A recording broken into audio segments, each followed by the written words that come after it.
Hello दोस्तों, कैसे हो आप सब।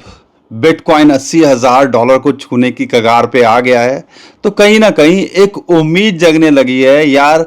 बिटकॉइन अगर अच्छा करेगा तो हिस्टोरिकली देखते हो तो ऑल्ट कॉइन्स भी अच्छा करते हैं। कई लोग बोलते हैं यार ऑल्ट कॉइन्स तो डेड हो चुके हैं, ऑल्ट कॉइन्स खत्म हो चुके हैं। मैं मानता हूं कई ऑल्ट कॉइन्स ने कुछ खास परफॉर्म नहीं किया। ऑल्ट कॉइन्स मतलब दूसरे कॉइन्स ने कुछ खास परफॉर्म नहीं किया है, लेकिन इसका मतलब ये नहीं है कि उन्होंने कुछ किया ही नहीं है। बिटकॉइन थोड़ा सा गिरता है, ऑल्ट कॉइन्स अच्छा खासा गिरते हैं। लेकिन बिटकॉइन अगर यहां से दुगना भी होता है तो ऑल्ट कॉइन्स कई बार हमने 4-4 5-5 गुना भी होते देखे हैं। और कई कॉइन्स जो यहां पर अगर आप बात करते हो वो 10-10 20-20 गुना भी होते देखे हैं। लेकिन वही चीज़ है कि हम वो सारी चीज़ों को समझ नहीं पाते।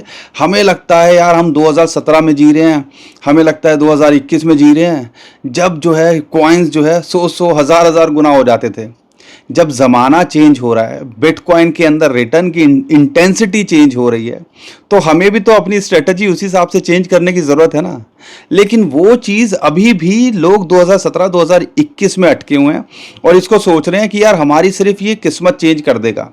कई कॉइन्स कर भी देते हैं, लेकिन यहां पर अगर आप इसी के भरोसे बैठे हो कि यार कुछ कॉइन्स मैंने लेके रखे हुए हैं और वो कुछ एक्स्ट्रा ऑर्डिनरी कर जाएंगे और मेरी किस्मत चेंज हो जाएगी, तो मेरे ख्याल से मेरे दोस्त, मेरे भाई, मेरी बहन, शायद कहीं ना कहीं हम गलती कर रहे हैं। इसको भी एक फाइनेंशियल टूल की तरह लेना चाहिए। और हमने पहला पार्ट बनाया था और आज मैं specially specially specially alt coins की बात करूंगा यहाँ पर, क्योंकि बहुत सारे लोगों की क्वेरी है और मुझे भी पता है हम में से ज़्यादातर लोग ऑल्ट कॉइन्स ही लेके बैठे हुए हैं। तो मैं एक सीरीज बना रहा हूँ, टॉप 50 कॉइन्स की बात करूंगा, क्योंकि टॉप 50 पे कहीं ना कहीं कॉन्फिडेंस रहता है। हजारों कॉइन्स के अंदर अगर 50 कॉइन वो टॉप पर हैं तो उनसे तो कुछ उम्मीद की जा सकती है, यानी कि कुछ ना कुछ तो कर ही रहे होंगे। टॉप एक्सचेंजेस पे लिस्टेड होते हैं, टीम भी थोड़ी एक्टिव होती है, तो एक कॉन्फिडेंस रहता है। और 80 से 90% तक गिरे हुए हैं तो इससे फिर और अच्छा लगने लगता है। चलो यार ठीक है, अगर यहाँ से ये 50% भी अपने प्रीवियस ऑल टाइम हाई के पहुँच गए तो हमारा कितना कुछ हो सकता है। और उसके बारे में मैंने एग्जाम्पल दिया था। तो पार्ट 1 मैंने पहले टॉप 15 कॉइन लिए। इस वीडियो के अंदर भी मैं 15 से यानी कि 16 से 30 कॉइन के बीच में जो कॉइन्स आते हैं उनको कवर करूंगा, और आखिरी वीडियो के अंदर आखिरी के 20 कॉइन कवर करूंगा। और जो कॉइन्स आप मुझसे कमेंट में पूछोगे उसके बारे में भी वीडियो के अंदर आने वाली पार्ट के अंदर बताने की कोशिश करूंगा। अगर आपने हमारा पहला पार्ट नहीं देखा है तो पहला पार्ट देख लीजिए। अगर आपको चाहते हो कि आपके ये जो लिस्ट मैं अभी शेयर कर रहा हूँ ये 15 कॉइन्स की, उसके अंदर आपका कॉइन नहीं है तो सब्सक्राइब कर लीजिए। आने वाले टाइम के अंदर हम अगले जो 20 कॉइन है हो सकता है उसके अंदर आपका कॉइन हो। और अगर आपको लगता है कि कई कॉइन्स और हमें लगता है तो हम इस सीरीज को आगे बढ़ा सकते हैं। तो अभी तो टॉप 50 की बात कर रहे हैं, टॉप 100 पे जाएंगे, क्योंकि कई कॉइन्स 50 से 100 के बीच में बहुत अच्छे हैं और एक अपॉर्चुनिटी लगते हैं। लेकिन हम वही रूल हमेशा समझाने की कोशिश करते हैं। ज़माना चेंज हो गया है, इसको भी एक फाइनेंशियल टूल की तरह लेना चाहिए। हम कोई फाइनेंशियल एडवाइज़र नहीं है, लेकिन हमने जो गलतियां करी हैं वो हमें आप ना करो वो बताने की कोशिश करते हैं। और यहाँ पर जो समझने की बात जो बहुत इम्पॉर्टेंट है, रिस्क को कवर करके चलो। रिस्क उतना लो जितना झेल सकते हो। जो ये भी मैं बात कर रहा हूँ, आपका एक्सपोजर उतना होना चाहिए, 5 से 10% ज़्यादा क्रिप्टो में नहीं होना चाहिए। और उसके अंदर भी मेजर बिटकॉइन 50% और 25% इथेरियम, बाकी जो आपका 25% बचा हुआ है उसके अंदर खेल सकते हो, ठीक है ना। अब यहाँ पर मैंने एक स्ट्रेटेजी बताई थी, उसके बारे में बात करता हूँ। उससे पहले आपको क्या करना चाहिए, अगर आप कुछ पोर्टफोलियो डिज़ाइन करना चाह रहे हो, पोर्टफोलियो बनाना चाह रहे हो, तो आपको क्या करना चाहिए उसके बारे में बात करता हूँ। लेकिन ओवरऑल सिचुएशन सुधर रही है और उसके पीछे जो अभी सिचुएशन जो अपडेट आ रही है अच्छी आ रही है और इससे माहौल दोबारा अच्छा बन रहा है, उसके बारे में भी थोड़ा सा बताऊंगा। लेकिन आपसे एक छोटा सा काम है, हमसे तो मेहनत करा लेते हो, काम भी करवा लेते हो, लेकिन खुद भी तो थोड़ा काम कर दिया करो। वीडियो को लाइक, चैनल को सब्सक्राइब कर दिया करो, ठीक है, ताकि हमारा भी मोटिवेशन बना रहे और हम आपको लगातार अपडेट करते रहें। और अगर लगता है कई कॉइन्स जो है कोई और आपका भाई बंधु लेके बैठा हो, उसके साथ शेयर कर सकते हो। तो ये सारी चीज़ें, टीम क्या कर रही है, कहाँ सपोर्ट है, क्या पोटेंशियल लगता है, सब जो है इस वीडियो के अंदर बताने की कोशिश करूँगा। और हिस्टोरिकली क्या लगता है, बहुत बेसिक चीज़ें हैं, लेकिन वही है कि कॉन्फिडेंस की धज्जियाँ ऐसी उड़ी हैं कि ऐसा लगता है मार्केट के अंदर कुछ होगा नहीं। तो चैनल को सब्सक्राइब कर लीजिएगा, वीडियो को लाइक कर दीजिएगा, लेकिन एक रूल सबसे पहले ध्यान रखिएगा। जो हम पोर्टफोलियो डिज़ाइन पहली वीडियो के अंदर मैंने शेयर किया था, तो जल्दी से बता देता हूँ। मान लो आपके पास में 2 लाख रुपए हैं, 20,000 भी हो सकते हैं, 2,000 भी हो सकते हैं, ठीक है। मैं एग्जांपल ले रहा हूँ, 2 लाख है एग्जांपल, जो पोर्टफोलियो मैनेजमेंट की बात करता हूँ। तो 2 लाख में से 1 लाख आपका बिटकॉइन के अंदर, 50,000 आपका होना चाहिए जो इथेरियम के अंदर। बाकी 50,000 के अंदर जो 50 कॉइन मैं शेयर कर रहा हूँ, उसके अंदर आप प्रपोर्शनेटली 1,000 करके बांट सकते हो। अगर कॉइन कोई चल गया, अच्छा खासा गुना हो गया, तो आपके पोर्टफोलियो को मजेदार जो है, आपका पोर्टफोलियो को अच्छा कर सकता है। लेकिन अगर 1,000 रुपये एग्जाम्पल ले रहा हूँ, सबकी अपनी अपनी रेशियो हो सकती है, तो क्या आपके पोर्टफोलियो पे कोई सेहत पे फर्क पड़ेगा? और ये सारा झाम झमेला अगर टोटल पोर्टफोलियो का देखोगे तो 2-2.5% का रिस्क है। ऑल्ट कॉइन्स की बात करते हैं, और ये चीज़ हम शुरू से आपको समझा रहे हैं, कई सालों से समझा रहे हैं, लेकिन समझ में तो आएगी नहीं। किसी ने एक कॉइन बताया हुआ है, भाई ये तो भागेगा। एक मेरे पास रिसेंटली एक और चीज़ निकल के आई कि एक कॉइन के अंदर किसी ने लगाया और वो रातों रात डंप कर गया। अब बताओ किसके भरोसे पे क्या करोगे? तो यार किसी के कहने पे मत करो, हमारे कहने पे भी कुछ मत करो, अपनी रिसर्च करो, समझदार आदमियों से पूछो और करो, सुनो सबकी, करो अपने मन की, ठीक है ना। तो ये सारी चीज़ें आपको बेसिक समझ में आनी चाहिए। कॉइन्स के बारे में बात करने से पहले हालात क्या चल रहे हैं और बिटकॉइन को थोड़ा सा कवर कर लेता हूँ, ताकि आपको लगे कि हाँ यार आने वाले दिनों के अंदर अच्छा ही होता देखने को मिल सकता है। और उसके पीछे जो बड़ी न्यूज़ निकल के आ रही है, ईरान जो फॉरेन मिनिस्टर थे पाकिस्तान गए थे, पाकिस्तान में उनकी बातचीत हुई डायरेक्टली। अब यूएसए के साथ बात नहीं कर रहे हैं, लेकिन जो अच्छी बात निकल के आ रही है, यहाँ पे ईरान ने प्रपोजल दिया है, हम स्ट्रेट ऑफ हॉर्मुज खोल देंगे, ये लड़ाई को आप ख़त्म कर दो, और जो न्यूक्लियर की बात है वो चलती रहेगी। मेन मुद्दा ही अमेरिका का न्यूक्लियर नहीं बनाने दूंगा यही था। अगर वही वो छोड़ देगा तो भैया अमेरिका को यहाँ से मिला तो मिला क्या? एक बड़ा सवाल ये निकल के आता है। बाकी अमेरिका मानेगा कि नहीं मानेगा, ट्रम्प मानेंगे कि नहीं मानेंगे, और ट्रम्प के साथ में अभी कल क्या हुआ है, परसों आपको पता ही है, उन पे हमला करने की कोशिश की गई, उस बंदे को न्यूट्रलाइज कर दिया गया, लेकिन उसका मार्केट पे कोई खास इम्पैक्ट पड़ना नहीं है। लेकिन हाँ, ईरान से कुछ होता है और पॉजिटिव अगर डायरेक्शन में लड़ाई ख़त्म होती है तो माहौल अच्छा बनेगा। और अगर बिटकॉइन के ETF की बात करते हैं, लगातार बाइंग कर रहे हैं, वो एक सिग्नल दे रहा है कि भैया जितना उन्होंने बुरी हालत करनी थी वो कर चुके हैं। और पिछले अगर 1 महीने से में ज़्यादातर उन्होंने बाइंग करी है, हज़ारों बिटकॉइन बाय करे हैं, तो समझ लीजिए एक बड़ा खेल यहाँ पे वो कर रहे हैं। और डिप में बाइंग करने की उन्होंने भरपूर कोशिश करी है। और यहाँ पे हिस्टोरिकली 2025 जून के बाद में या जुलाई के बाद में ये जो पिछले 2 हफ्ते रहे हैं, वो हफ्ते रहे हैं जहाँ पे सबसे ज़्यादा बाइंग देखने को मिली इंस्टीट्यूशंस, बैंक्स, ETF की तरफ से।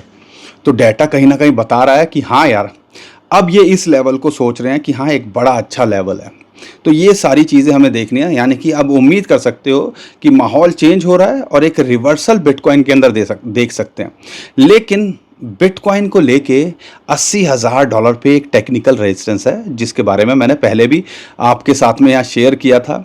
चैनल का एक टॉप है, साइकोलॉजिकली भी 80,000 को ब्रेक करेगा, लेकिन इस चैनल के टॉप को अगर 80,000 को ब्रेक करता है तो फिर एक अगला रेजिस्टेंस आता है, वो निकल के आता है ऑलमोस्ट 85 या 84 से $86,000 का जोन, जहाँ पे 2 रेजिस्टेंस है। एक तो 200 जो डे मूविंग एवरेज, एक टेक्निकली बहुत इंपॉर्टेंट रेजिस्टेंस होती है, इसको पार करना इतना आसान नहीं होता है, कई बार हो सकता है कई हफ्ते लगा दे, कई बार महीने भी लगा देता है, इसके ऊपर नीचे ही होता रहता है। तो इस लेवल को बड़ा क्लोजली देखना है। और दूसरा जो हमें देखना है वो है एक साइकोलॉजिकली भी रहता है यार, बिटकॉइन माइनर्स की। और मैं आपसे बोल रहा था जब 60,000 पे था, 65,000 पे था, $80-85,000 के बीच में, ये जल्दी या आने वाले कुछ टाइम लगा सकता है, लेकिन आएगा ही। क्यों? क्योंकि भैया माइनर्स अगर नहीं रहेंगे, ब्लॉकचेन अगर नहीं चलेगी, तो यहाँ पे मार्केट के अंदर ओवरऑल सर्वाइवल कैसे होगा बिटकॉइन का, या ओवरऑल सिचुएशन कैसे यहाँ पे इम्प्रूव होगी। तो ये हम कैसे भूल सकते हैं कि भाई ये तो होना ही था। और जैसा कि मैं आपको कई बार बता चुका हूं कि जो बिटकॉइन माइनर्स की एवरेज कॉस्ट आती है वो 80 से 85 हज़ार डॉलर के बीच में आती है, तो उसी रेंज में तो उसको आना ही था। तो अभी हमें लगता है कुछ कुछ उसी लेवल के आसपास ये आना चाहिए ताकि बिटकॉइन माइनर सरवाइव कर पाएं और उनको एक कम से कम पार रेट पे, नो प्रॉफिट नो लॉस पे एग्जिट मिल पाए। तो ये भी होना है। और ये मत भूलिएगा, जितने बड़े बड़े इंस्टीट्यूशंस और ईटीएफ्स हज़ारों लाखों बिटकॉइन लेके बैठे हुए हैं, तो भाई वो पक्के बिजनेसमैन होते हैं। यहाँ पर वो इतनी आसानी से गिव अप करने देंगे नहीं। लेकिन ये सारी चीज़ें हमें समझ में आने के बाद में भी हम रियलाइज़ नहीं कर पाते। क्यों? क्योंकि यार जब हम देखते हैं हमारा पोर्टफोलियो, हमारा फोकस जो है बहुत डाइवर्सिफाई रहता है। और डाइवर्सिफाई में भी अगर आप देखते हो तो हमारे को ऐसा लगता है कि एक कॉइन ही हमारी किस्मत चेंज कर देगा। नहीं, अगर वही चीज़ करनी है थोड़ा बेटर अगर आपने देखना है तो भैया बिटकॉइन इथेरियम पे फोकस करो। नहीं तो कुछ कॉइन्स हैं जो यहाँ पे आपको हो सकता है कुछ अच्छा करते देखने को मिले। और जो ये 50 कॉइन मैं शेयर कर रहा हूँ उसमें से कई कॉइन्स हैं जो लगता है टीम भी एक्टिव है और एक बड़ी अपॉर्चुनिटी देते देखने को मिल सकते हैं। तो यहाँ पे कुछ कॉइन्स की अगर मैं बात करता हूँ तो बिटकॉइन के बारे में एक आइडिया आपको लग गया होगा। अगर यहाँ इसको रेजिस्टेंस फेस करता है 80,000 डॉलर और रिजेक्ट होता है, या आप कह लीजिए 80-85 हज़ार डॉलर पे हिट करके दोबारा नीचे आता है, तो अच्छी एक सपोर्ट इसको 74-75,000 डॉलर के बीच में है, जहाँ पे 100 डे मूविंग एवरेज आती है। और उसके बाद 68 से लेके 70,000 डॉलर पे इसको सपोर्ट मिलती है। तो बिटकॉइन को लेके तो आपको टेंशन नहीं लेनी चाहिए। इथेरियम के बारे में क्या बात करूं, अच्छी बात क्या है, चलो बता ही देता हूं। क्योंकि बिटकॉइन और इथेरियम के बारे में बात करना लगता है कि यार सही है, क्योंकि ज़्यादातर लोगों को मैं यही बताता हूं बिटकॉइन इथेरियम पे फोकस करो। इथेरियम की बात करता हूं, 2400 से 2500 डॉलर एक रेजिस्टेंस है 200 डे मूविंग एवरेज की, जो आने वाले टाइम के अंदर बिटकॉइन के साथ लगेगा। वो सिचुएशन 200 डे मूविंग एवरेज को लेके, वही सिचुएशन इथेरियम के साथ में 50 month moving average, 200 week moving average की, जो कि 2400-2500 डॉलर पे आती है। तो ये इसको पार करना इतना आसान नहीं है। आप देखो 2 बार इसने कोशिश करी और वहां से रिजेक्ट हो रहा है। अगर यहां से नीचे गिरता है 2200 डॉलर और फिर 2000 डॉलर पे सपोर्ट है, अगर यहां से बाउंस बैक करता है और इसको ब्रेकआउट करता है तो इथेरियम भी 3000 डॉलर जाता देखने को मिल सकता है। अब कुछ कॉइन्स की बात करते हैं, तो उन कॉइन्स की देखते हैं। उसमें से 16वां जो कॉइन आता है, 16th रैंक जिसकी आती है, वो है जी कैश। जी कैश प्राइवेसी कॉइन है। ज़्यादातर अब जो गवर्नमेंट्स हैं थोड़ी सख्त हो रही हैं, तो हम वैसे पर्सनली इसको नहीं बोलेंगे कि आपको रखना चाहिए, क्योंकि कई एक्सचेंजेस को, खासकर इंडिया के अंदर भी, इनको बोला है भैया हटाओ। तो ये सारी चीज़ें चल रही हैं और कई एक्सचेंज पे आने वाले टाइम के अंदर कई प्राइवेसी कॉइन डीलिस्ट भी होते देखने को मिल रहे हैं। तो भैया थोड़ा रिस्क तो इनके अंदर है ही। लेकिन जी कैश ने क्या किया है देखो, 2024 के अंदर जी कैश ऑलमोस्ट 15-16 डॉलर पे था और 1-1.5 साल के अंदर ये पहुंच गया 700 डॉलर। अब आप बताओ इसके अंदर इसने 40-50, 40-30-40x गया कि नहीं गया। तो ये होता है, कई कॉइन्स कहाँ क्या निकल जाए यू नेवर नो।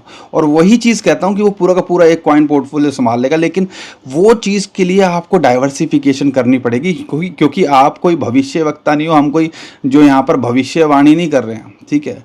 हम यहाँ पर जो सिचुएशन है उसके हिसाब से आपको समझाने बताने की कोशिश करते हैं और टेक्निकल जो थोड़ी बहुत समझ आती है वो आपके साथ शेयर करते हैं। तो ये कमाल करते हैं कॉइन। और ये देखो जी कैश ने किया हुआ है। अगर आप देख रहे हो तो यहाँ पर ऐसा लगता है प्राइवेसी कॉइन को लेके जिस हिसाब से गवर्नमेंट स्ट्रिक्ट हो रही है, हो सकता है ये दोबारा से अपने 700 डॉलर को छूता देखने को मिले। लेकिन यहाँ पर जितना इसने मूव किया है 1-1.5 साल के अंदर, इससे अवॉइड करना ही ज़्यादा बेटर है। हम तो ऐसा ही कहेंगे। बाकी दोस्तों डिसाइड आपने करना है। अगर 80 डॉलर के आसपास आए तो आप यहाँ कुछ देखने की सोच सकते हो। एक और कॉइन है, नया कॉइन निकल के आया है, वो है सीसी, जिसको कैंटोन कहते हैं। ये भी प्राइवेसी के ऊपर काम कर रहे हैं, जो RW के नैरेटिव पे काम कर रहे हैं। लेकिन अगर आपको ये 0.15 डॉलर, अब ये बाइनेंस पे नहीं आया है, अगर ये आपको 0.15 डॉलर के आसपास मिल रहा है या उसके नीचे मिल रहा है तो कि वर्किंग की जा सकती है। हो सकता है एक मोमेंटम आए, नया कॉइन है, कुछ अच्छा कर जाए। और वैसे भी 17th रैंक पे आ गया है बाइनेंस के बिना लिस्टिंग के, तो ऐसा लगता है आने वाले टाइम के अंदर ये कुछ कर सकता है। तो इस पे आप फोकस कर सकते हो। मैं एक बार चेक कर लेता हूँ ये कहाँ कहाँ जो है लिस्टेड है। अगर आप देखते हो ये upbeat, OKX, Bybit, Bitget, KuCoin, मतलब अच्छे एक्सचेंजेस पे ये लिस्ट है, तो इसके हिसाब से आप देख सकते हो इसके अंदर। लेकिन अगर मैं बात करता हूँ यहाँ पर स्टेलर, ल्यूमन, अगर XLM की बात करते हैं, XRP भागा था जिसको हम मरा सांप कहते थे, तो आपने देखा क्या कमाल हुआ था पूरी मार्केट के अंदर। तो ऐसा ही कुछ XLM में भी देखने को मिला। जब ये $0.07 से 0.6 मतलब 7-8x ये भी हो गया था, एक रैली आई थी। अब कौन कह रहा है कि 2021 के बाद में ऑल्ट कॉइन्स ने कुछ कमाल नहीं किया? अब ये सारे कॉइन्स तो आपके सामने ही हैं, लेकिन वही बात है, हम वो लेके बैठे हुए हैं जो दूरबीन से भी कोई ढूंढेगा नहीं, बस कईयों ने शेयर कर दिए। कई कॉइन्स खराब भी होते हैं। डाइवर्सिफिकेशन इसीलिए तो कह रहा हूँ कि भैया आपको करनी चाहिए। अब यहाँ पर 50 मंथ मूविंग की एक रेजिस्टेंस मिल रही है जो कि निकल के आती है $0.18 के आसपास।